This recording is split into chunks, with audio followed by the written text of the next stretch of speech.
Continuamos com o combate simbólico com o sensei Ricardo Leite, sétimo dan da Aikikai e um dos grandes expoentes brasileiros do Aikido de repercussão internacional.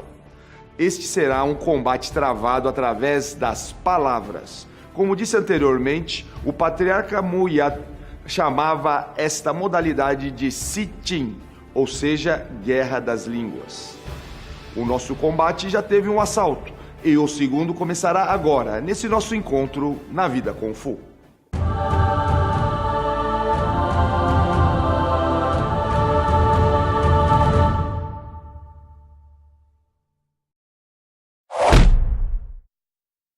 Então, Sensei, mais uma vez obrigado por estar aqui e vamos para o nosso segundo assalto.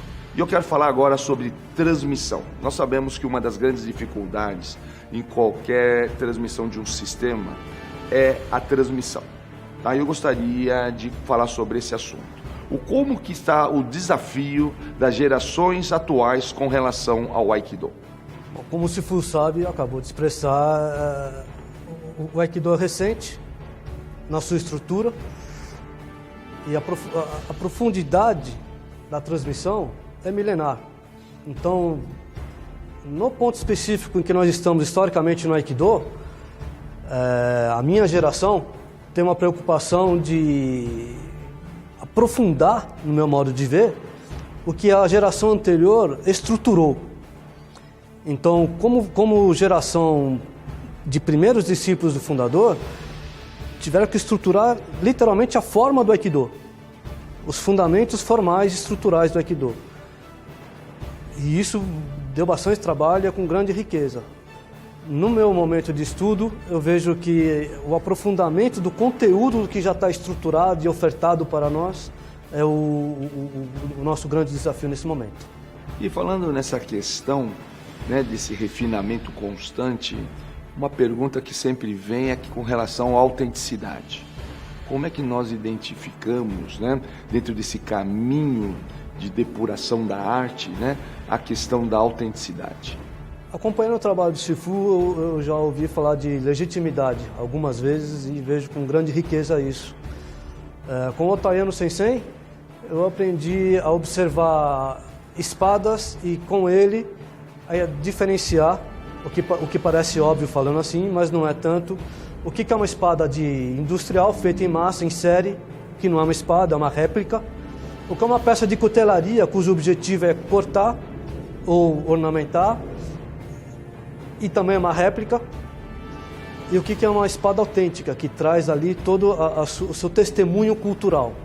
Então no Aikido eu fiz essa relação para identificar quando a gente está aprendendo e começando ainda a replicar o que os ancestrais construíram de forma ainda só a copiar, e quando isso vai se aprofundando e quando surge o Aikido, o Aiki, naquilo ali, e de forma que você possa identificar, mesmo quando ele é pequeno, porque às vezes é um momento que acontece e se você não estiver prestando atenção, aquele momento não gera alteração, não gera evolução.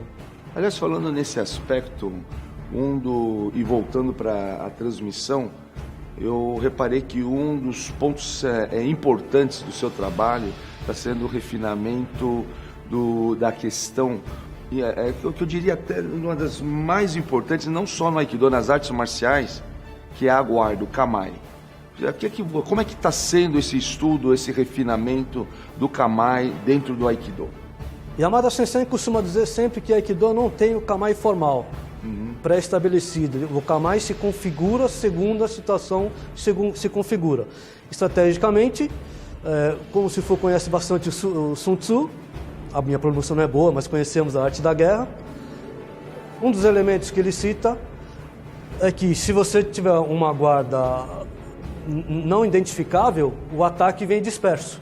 Se a sua guarda está definida de alguma forma, o ataque vem focado no que ele entende ser a sua fragilidade. O Aikido, enfim, isso pode ser jogado de várias formas. O Aikido adota a estratégia de você não manter a forma e se configurar de acordo com o que acontece. Quando se configura, essa estratégia se baseia na espada, no corte. E aí a gente usa a palavra Tegatana. Te de mão, Gatana é a construção de mão com katana de espada. E aí a gente faz a lógica de esgrimar não só a condução, como a própria disputa pela guarda do outro. Yamada Sensei sempre fala, você quer jogar o outro forte, você tem que chegar lá. Então muitas vezes a pessoa não atravessa a guarda, porque não houve um trabalho mais atento a isso, e já está querendo finalizar o golpe. E eu falo, se você não chegar lá, você não tem golpe. Yamada Sensei sempre usa essa colocação. Aliás, falando nessa questão do golpe, um dos pontos que eu reparei também, que você tem estudado muito, é a questão do Kemi. Né? E como é que, né, o Kemi ele tem uma perspectiva dupla, não é só de quem cai, né, do Uke, ele é também do Tori. Como é que seria essa questão do seu estudo com relação às questões do Ukemi? Essa pergunta é de grande riqueza, porque atualmente, como nós falamos agora, a transmissão do Aikido está numa fase de aprofundar o seu conteúdo. A primeira fase tratou bastante do Tori, como aplicar a técnica. Aliás, nós poderíamos até, perdoe os espectadores, a gente esqueceu até de especificar do que seria Tori, o que seria, né, o Ukemi. Vamos começar dessa parte, Sensei? Me perdoe, eu também já fui em frente. No Aikido a gente vai trabalhar com duas figuras, uma que aplica e uma que recebe a técnica básica, porque isso pode se desconfigurar mais avançado. Mas no básico, um ataca e outro defende. Um se chama Tori, o que vai aplicar a técnica, um se chama Uke, o que vai receber a técnica. O que significa receber e Mi é corpo. O que Mi, normalmente usado para expressar o rolamento, na verdade é recepção, o corpo que recebe. Então, por exemplo, existe um ataque que eu tenho que receber para aplicar a minha técnica. Então, o que Mi, os dois aplicam. Eu recebo o ataque e ele recebe a defesa. E essa riqueza tem que ir se aprofundando. A parte mais estruturada, para que não se haja uma grande definição que acabe matando a criatividade da arte, há uma orientação referencial sobre o Tori, a aplicação. E a parte do Ukemi, ela é aberta, bastante aberta. Então você pega desde os manuais básicos dos grandes mestres, desde os Dosho até os outros grandes discípulos do fundador, trata bastante do Tori, para que essa parte do Ukemi seja a parte de checagem, de construção do fundamento do Tori, de quem está aplicando.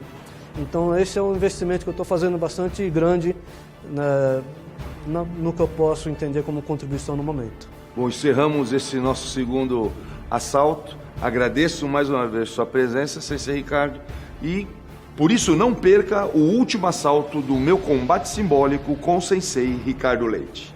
Um forte abraço e até o nosso próximo encontro na Vida Kung Fu.